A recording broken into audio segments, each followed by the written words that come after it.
Sije unse enkrata aba Minerals Commission no oso for che ensase so. Ama omo order ese omo revoke akonta mining omo license a omo di dwuma ewo eye form agudie tuo ni mu. Na wotie minister Nsem bia wo kan CJ. Or say 6 illegal mining sites. Sites bia ya say omo ye illegal mining ye galam say ye bia omo eye no. Oma lenki no to chama wuntumi. Net say omo so wo license a e ma no tumi so betumi atu form agudie no. Na so asan so wo illegal site bia eno no oni nkrata bia ye purely galam say. No ye ma document bia na wo de say dwuma no. Etie no eni nyina so ya omo HSE ne license kita de wo so mo revoke. Esa se license say ye de ma wa ho hye wo ho. Ye mfa ma so age na akọ ye de opebia. Wo bu hye no so a ekutia wo. Abran so say pempi no be wo akọje license no a. Esa se wonni ahoden a asase no e de ama ni nyina no betimi de aye adwuma wo so nti.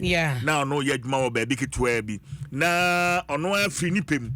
Na ono so afiase atwitwa asase no e de mabinum na ojeje royalties wo mo ho. For 250 grams of gold fabra de bia asase no be ma 300,000. Nti odo no waje no na wasan so asablete da so alizi dia obi na obi ye adwuma ni ogisika no. Nti se nipa na wo de ama no oye ne kwan paso na so onye ne kwan paso. Odi oda so waje usika. Sa de bi mu ye no. But we the end it is not confirmed this sana ye. So CJ it has not been confirmed. Esa na konta mine de na ye. Well, na ora samije fi PMMC. Boso nankasa. Gold board PMMC ni de no no ye last year seminar this year no PMMC no ya rebrand no ya pagem na CJ yes ora samije fi o say anamo na omatu ne na akonta mine ne krata kita na omagye no CJ eno kire omampani mahama na ni brabre eso betu galam sase nti we de e ya hyase krawe no e yedom de prapra kwan mu nti hwe da inquisitor da obokata ye ni mase ya o se your day of reckoning has come nti yera same jefini wuntumi e na e kasa e wo the inquisitor da obokata ye ni mo ha abna ye twen da akonta de ye ni mu ne ye ne dia akonta de ye ni mu din a etayachiri ye twen da ye din foforo beba na ye betu anamon bia no ne be hwehwemu no na we de ye party ba pe NDC party ne ba pe ena yakwaje ne license ana ya che no a ye de na ekọ court akwakodi na sem ye twen se galamse nti emfa ho ni ba bia wana thank you sabai mu mpanifo kasa se emfa ho wo ye NDC ni kra na emra ne so ma emra ne ubedi se wo galamse a eti ye twen because when there I'm sure na kwese abansi sa enti no matu amani asi abandada no we chante ye bubu aprege na se de be ye wunya no mpo nkasa but say anamono dane action ne dane ye hu se wa fe de NDC fomu kura no aban fi ase atu omo so sa na fe hu se amampani ye bona baso izan se o twa na watwa ha sana I don't know. Ayo CJ ba menko banim na me fa de inquisitor na entoaso na omampani dada na adodan kwakufu ado emfoni eda ha no krani minima de se inquisitor fo mo anya picture bia fa ni omudwuma yi eto da bia emfoni a wo munyai eto da bia ya mo anya hye e de CJ de betumi aka no na de waka no ene se MPP wo munkogo ediye afi etwam abato kese nim ene ho nkobodi ekoso ni nyina no subuo ni nyina ne anim guase ni nyina no mo cheso bia e de bo omampadi dada na do dan kwakufu ado ene na busuafo according to the bokrata yi wo describe wo mo so mo ya che mafia no wo so mo na sasobo no wo mo de ebo na omo HSE free professors so ekwa kosi party na sefo nyina no wo bia chese e omampadi dada e na wo di party ni hwamo watoto niam yie na wo ye niam basa be kwa wi ache gana for de yaudie enya yaudie wa MPP ho a e de kwa wi ba bia awie wo mo no nti no e de aba na Ghanaian publisher ni ma abana no de Global Info Analytics wo mo de survey no survey wo mo de ba the responsibility for MPP defeat in 2024 election say ye sha say honorable Kennedy Japan contributed to the defeat of the MPP 9%. Members of Parliament 26%. Ayo. Government appointees 32%. Dr. Matthew Poku Prempe 33%. Dr. Matthew Poku Prempe was such a government appointees. Okay. I don't hear they. Dr. Baumia 37%. See, yes. Chassis. Honorable Canada Japan 9%. Members of Parliament 26%.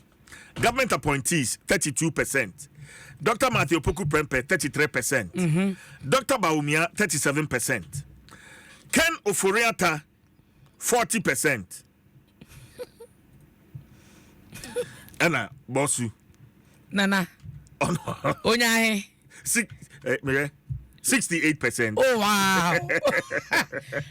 Oh wow. Inti CJ aso. Na je so mo a wo mo ne ma ye ekeka bo mu ma party din twete sa afi atwa mu no.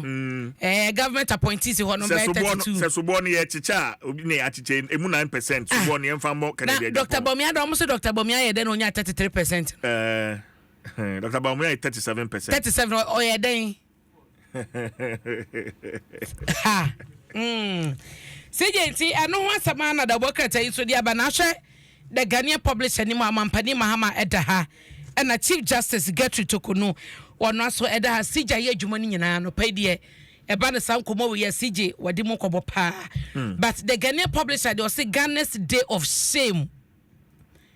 Oh my Ghana yenim gwase da na abano say Mampani Mahama a suspend the Chief Justice CJ say ye ba ne say ye di ye mamra ye adwuma kamami ka bi ekoso pa dia ebi sida ebi sida enti ye hunu enna ebi mo chasa hwe ya na sade we ebebo kwan ato ho na obia ban sesa bia ba ye na na obawura mu Supreme Court obia ba ye na obawura mu Supreme Court but ye hwe de abedwakuo no 5-member committee no adwuma mo be ye ne de omde beba me gidi pa say constitutional amendment committee ya womo ye adwuma womo nya such proposals, especially with how the Chief Justice can be removed from office. Say Eban sa woman share na woman di adwenkyere no pa they should consult widely. Na yenhwe se ne be ya in the near future no yensa nkonko hu sa de bi sa ban bia ba na yetu ye near certain key appointees eso na yi womo na ye dia yenkrofo aba o hwe so asisi minority for womu sia sa so na ndisi for so womu su afi etwa mu yo sa so na nti afidie no se echi aboa no a ni sunko eyi no so a eja no so ni sunko na yero Alexander Kwame na afenyo makin edanim ha seje na no kwa business forum no ekoso ma yero afenyo makin ekasa ho na wo kire se eba no entrepreneurship ene hu komodia ense se obi bia de amanyosem esanse de onipa na hyase wonya titaye no na ejina eye Ghana mfaso ejina nipa dodo be form adwumam eye Ghana mfaso waka kire mi bia atwa mu krompo be 2008 mu one ade emmoa Mampani Mahama oteso enei ede boa no ema ni nyuma ekoso nti no eba na entrepreneurship se ye adwuma wo bia business wo ti business wo ideas obi betumi aso wasene na watumi de agu ho no mo anya sika bia tachama eso abanfaso de wasense so man no ede amanyosem de biara da eno eyasemba ko kan na da no so de no ho ye fe pa Rock City we kwa na ekoso Price Social Center wona sa dwumade we ekoso na ekowi achi no wo mudi nsem ne kokokoso anti obeka ya Mampani Mahama ene Mampani dada akufuado omu meeting se na ye retwum efie wo kwa obome na chese ekokokoso na no eti sije da bokrata no ene ye de to mu a ema wo no the new publisher wa kan sam kro no na sije sabre de dodo no ane abobo so ntie no ane etwa ne ho galam se semi ya contaminating CJ Nsem no eno a na edi ahiman mabobo so ama e wo hayi medi obesi na adofo